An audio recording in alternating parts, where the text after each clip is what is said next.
He spoke of the legend of East Romeedon with a cold, dark, whimsical stare. In a time, before all of mankind, this I know, I was there. The gods were mere children and they played on the wind, not so different than you and I. No virtue more pure with pride of conviction, for they never had spoken a lie.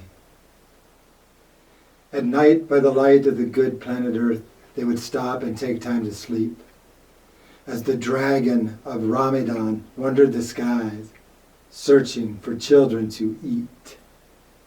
He moved in such silence as not to be heard, and he listened for giggles in bed. But the dragon grew angry because the children were quiet. Dragons still need to be fed.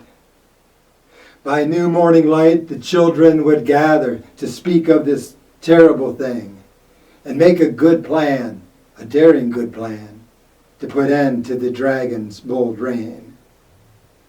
All of their courage and all of their skills first would be given to one, in hope that by light of the new morning day, the dragon's dark reign would be done.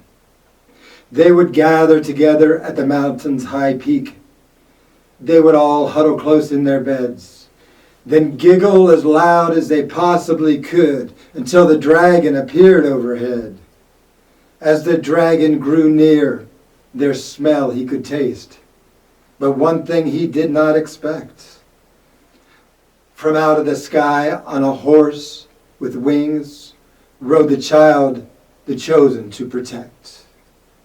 He took out a rope of gold-woven strands and he hurled it high into the air.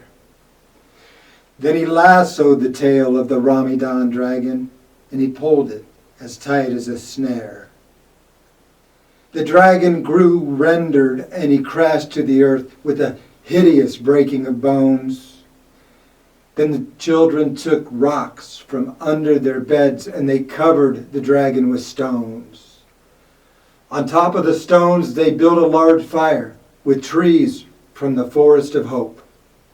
Then they sprinkled the heaven with sparks from the fire, with a crack from the gold-woven rope. And still to this day, we hear of the legend from the last of the dragon's foul plunder.